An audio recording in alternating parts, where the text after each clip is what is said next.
Jumat sore, kawasan proyek pengerjaan underpass Tol Cisumdawu, Sumedang, Jawa Barat diterjang angin puting beliung.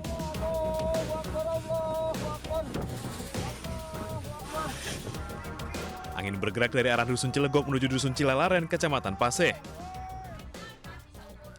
Akibat peristiwa ini, 3 rumah dilaporkan rusak, termasuk 1 warung makan. Meski demikian, petugas BPBD serta TNI Polri masih mendata jumlah pasti kerusakan.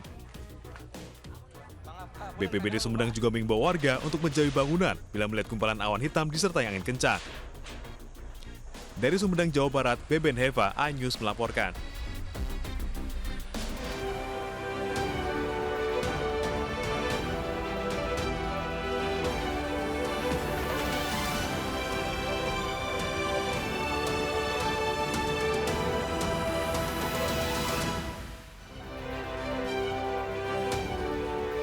Salah satu pelaku penculikan dan pembunuhan bocah 11 tahun di Makassar terancam hukuman mati.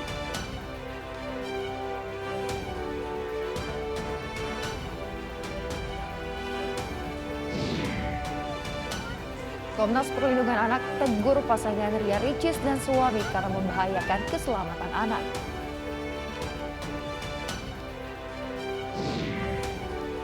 Ganda putra peringkat 1 dunia Fajar Alfian dan Muhammad Rian Ardianto sukses meraih hasil manis pada babak perempat final Malaysia Open 2023.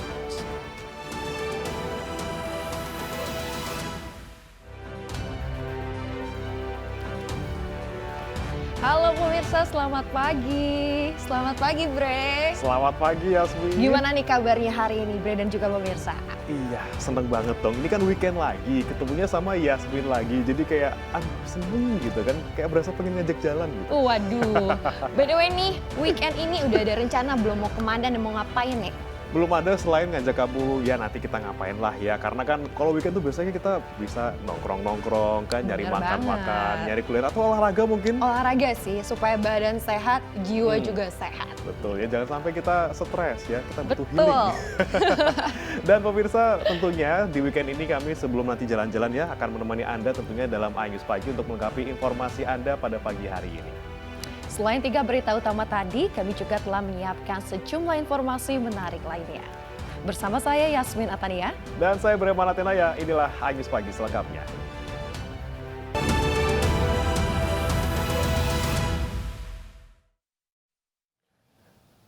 Pemirsa, sebuah rumah di Kecamatan Keranggan, Kota Mojokerto, Jawa Timur terbakar. Akibat kebakaran ini, 3 penghuni rumah mengalami luka bakar. Sementara di Kepulauan Riau, Masjid Raya Batam pun terbakar.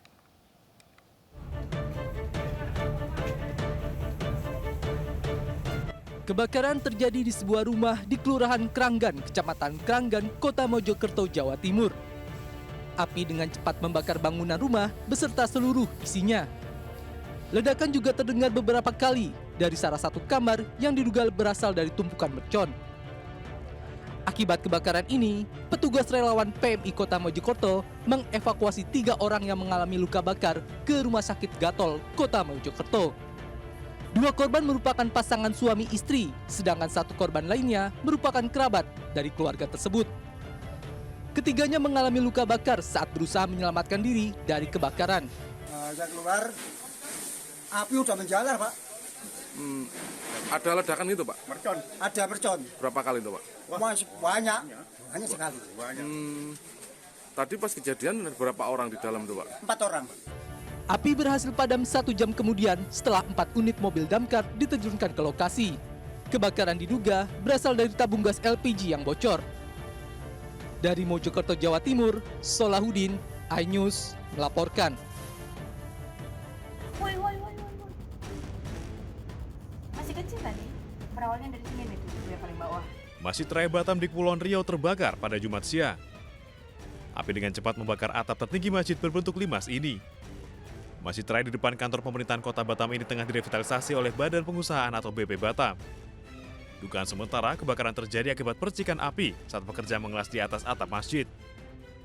5 damkar diterjunkan menjinakkan si jago merah hingga api tidak menyebar kemana-mana. Orang kerja itu di atas. Oh, dia kasih tahu percikan api. Orang kerja itu kan pakai api. Motong itunya kan ada. Iya. Ya. Berarti bukan konsleting listrik ya Pak? Bukan, dia listriknya tak ada sekarang. Ada. Masjid Raya Batam Center ini selain menjadi masjid terbesar kebanggaan warga Batam, juga menjadi tempat wisata religi. Dibangun tahun 1977, Masjid Raya Batam berbentuk unik dengan atap berbentuk limas, sehingga sekilas menyerupai piramida Mesir dengan sentuhan Islami. Dari Batam, Kepulauan Riau, Gusti Yenosa, iNews melaporkan. Masih soal kebakaran, pemirsa, bus milik Jasa Ekspedisi terbakar di Cakung, Jakarta Timur. Sementara sebuah sepeda motor menampung BBM terbakar di sebuah SPBU di Kota Kendari, Sulawesi Tenggara. Kebakaran juga melanda sebuah kapal motor saat berlabuh di perairan Gresik, Jawa Timur.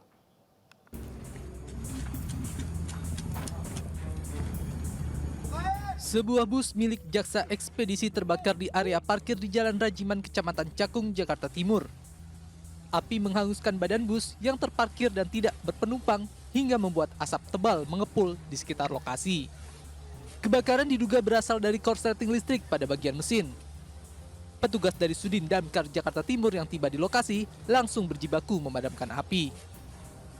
Yang terbakar bis 3/4. Kejadian tadi jam 2. Diduga ada kabel bodi yang korsleting. Kabel bodi ya, jadi korsleting listrik berarti Bang ya? Iya, itu korsleting listrik. Berapa unit Bang yang terjadi? 2 unit. Kebakaran berhasil dipadamkan 1 jam kemudian dengan menurunkan 2 unit mobil damkar.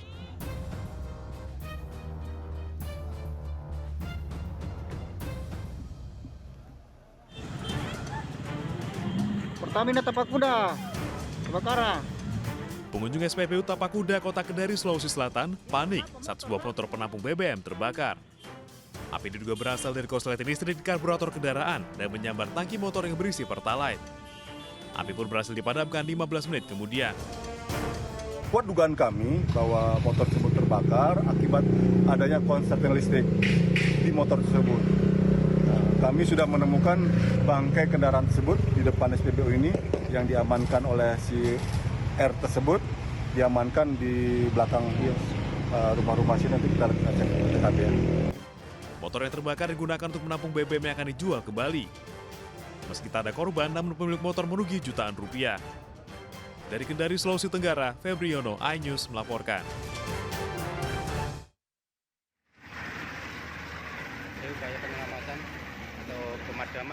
Kapal motor Fortuner terbakar di perairan Gresik, Jawa Timur. Peristiwa terjadi saat kapal sedang berlabuh untuk mengantri bongkar muat di pelabuhan Gresik. Api berasal dari kamar akomodasi dengan cepat meluas dan membakar benda yang mudah terbakar di dalam kapal. Belum diketahui penyebab kebakaran. Dugaan sementara api berasal dari arus pendek di salah satu bagian kapal. Kasat Polair Polres Gresik AKP Purlaksono mengatakan KM Fortuner berlayar dari Sampit, Kalimantan untuk bongkar muat di pelabuhan Gresik. Upaya-upaya yang kami sedang melakukan, kami bersama stakeholder yang ada di pelabuhan Gresik, Polair Gresik bersama APBS Direktorat Polda Jatim, bersama KRI Warakas, TNI Angkatan Laut, bersama KPLB Sabandar Gresik bersama untuk melakukan evakuasi dan pemadaman. Tidak ada korban jiwa dalam peristiwa ini. Api berhasil dipadamkan setelah unit pemadam kebakaran kapal Tunda TB Jaya Negara dan KSOP Gresik berjibaku memadamkan api selama lebih dari 4 jam. Polisi menyelidiki kasus penyiraman air keras yang menimpa seorang pedagang nasi di Pelabuhan Tanjung Priuk, Jakarta. Insiden bermula dari cekcok yang dipicu oleh persaingan dagang. Ada orang disiram air keras. Video rekaman amatir milik warga menunjukkan seorang pemotor yang menceburkan diri ke selokan di tepi jalan RM Marta Dinata, Tanjung Priuk, Jakarta Utara, Jumat siang. Warga Warakas, Jakarta Utara ini disiram air keras oleh 2 orang pemotor lain. Bahkan tas dan pakaian korban masih mengeluarkan asap. Menurut polisi, korban merupakan seorang pedagang nasi di dalam kawasan Pelabuhan Tanjung Priuk. Awalnya, korban dan pelaku sempat cekcok terkait persaingan dagang. Informasinya demikian, dari pihak keluarga menyampaikan sebelumnya ada cekcok dengan orang terkait masalah pekerjaan di Pelindo, karena yang bersangkutan kerja di Pelindo, bagian pengantar nasi untuk mengesup makanan pegawai-pegawai di karyawan Pelindo. Korban yang mengalami luka bakar di punggung dan tangan masih dirawat di RSUD Koja, Jakarta Utara. Polisi telah memeriksa 2 orang saksi. Dari Jakarta, Sofian Firdaus, iNews melaporkan. Seorang pemotor di Ngawi, Jawa Timur tewas terlindas kereta api. Sirene sensor yang terpasang di perlintasan TKP diduga tidak menyala.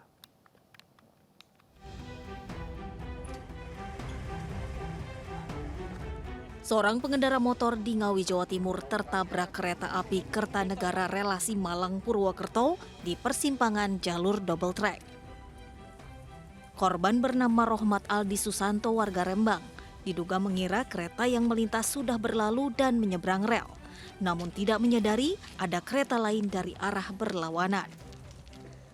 Akibatnya korban tidak bisa menghindar dan tertabrak kereta api hingga terpental sejauh 30 meter. Akibat kejadian ini, kondisi tubuh korban mengenaskan, sementara sepeda motor yang dikendarainya pun rusak berat. Ini kan jalur ini ada 2 trek, dari barat lewat, dia nyebrang, tidak taunya dari arah timur itu juga datang kereta Kertanegara.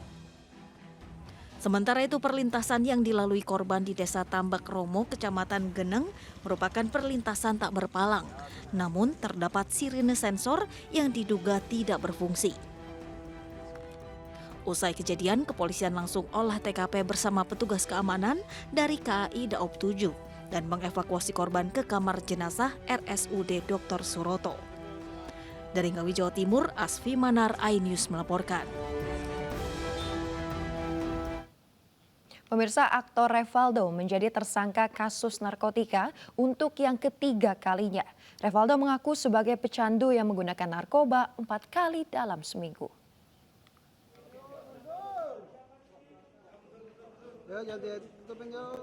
Aktor Revaldo Rivaldi kembali mengenakan baju tahanan setelah menjadi tersangka kasus narkotika. Berdasarkan hasil tes, Revaldo positif menggunakan metamfetamin dan amfetamin. Revaldo mengaku menggunakan narkotika 4 kali dalam seminggu. Polisi mengamankan barang bukti berupa ganja, pil ekstasi, serta sisa sabu yang telah dikonsumsi di kediaman Revaldo di apartemen Brawijaya, Jakarta Selatan. Saya relapse, saya kambuh, saya adalah pecandu, punya masalah mental. Lebih baik ditegur sama abang-abang ini daripada ditegur sama Yang Maha Kuasa. Saya berterima kasih. Revaldo pernah ditangkap kasus narkoba pada tahun 2006 dan tahun 2010. Saat itu Revaldo divonis 2 tahun penjara dan denda Rp1 juta subsidiar 1 bulan kurungan. Polrestabes Makassar belum menemukan jaringan jual beli organ tubuh dalam kasus pembunuhan bocah 11 tahun. Sementara salah seorang pelaku berusia dewasa hingga terancam hukuman mati.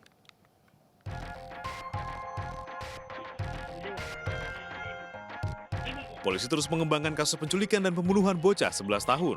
Sebelumnya pelaku mengaku merencanakan aksi jahatnya setelah menonton konten penjualan organ tubuh di media sosial yang bisa menghasilkan uang ratusan juta rupiah. Scroll YouTube kan, nemu video begitu. Video apa itu? Misal berita. Berita apa? Misal 1 ginjal begitu. Oh, jadi ratusan juta. Di situ mulai kepikiran, bilang kalau berhasil ini bisa kubelikan kakakku laptop, sama bisa kubantu bangun rumah. Oh, lihat internet harga penjualan organ tubuh. Iya. Namun polisi masih belum menemukan jaringan perdagangan organ manusia di media sosial. Polisi pun memeriksakan kejiwaan pelaku. Kita sudah memeriksa dan sekarang kita lagi nunggu hasilnya. Mungkin minggu depan sudah keluar hasil pemeriksaan kejiwaan. Untuk sementara belum kita temukan jaringan perdagangan organ, ya. Untuk sementara belum kita temukan karena hasil pemeriksaan kita, si tersangka ini baru mau coba-coba dan ternyata alamat yang dihubungi itu fiktif. Dalam pemeriksaan awal, kedua pelaku diduga masih remaja. Namun dalam pemeriksaan lanjutan, salah seorang pelaku berusia di atas 18 tahun sehingga terancam hukuman mati. Kasus ini pun membuat Menteri Sosial Tri Risma hari ini prihatin. Nah, kalau kita pengen mendapatkan sesuatu, kita harus kerja keras. Bukan dengan cara merugikan orang lain. Kita tidak boleh mengambil hak kita, apalagi sampai membunuh. Sebelumnya FS, bocah berusia 11 tahun dilaporkan hilang sejak Minggu sore. Kedua pelaku menjemput korban dengan iming-iming diberi uang Rp50.000 dengan syarat membantu membersihkan rumah pelaku. Dari Makassar, Sulawesi Selatan, Leo Muhammad Nur, iNews melaporkan. Pemirsa, korban meninggal dunia akibat keracunan di Bekasi, Jawa Barat bertambah menjadi 3 orang. Kini kasus keracunan yang menimpa satu keluarga tersebut masih ditangani oleh Polres Metro Bekasi Kota.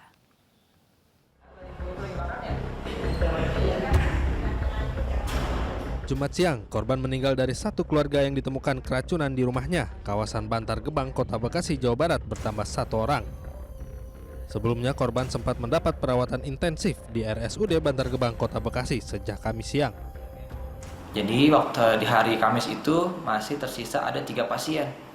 Nah, hanya saja ya yang kami terima juga laporan bahwa di malam hari tadi malam kurang lebih jam 9 malam 1 orang juga turut meninggal. Maka saat ini ada tersisa tinggal 2 pasien. Pada Kamis pagi, warga Ciketing Udik digegerkan dengan satu keluarga berjumlah 5 orang yang ditemukan terkapar dengan mulut berbusa di rumahnya. Diduga kondisi tersebut akibat keracunan. Hal ini diketahui berdasarkan analisa dokter RSUD Bantar Gebang. Kini kasus dugaan keracunan satu keluarga yang menewaskan 3 orang masih dalam penyelidikan Polsek Bantar Gebang dan Polres Metro Bekasi Kota.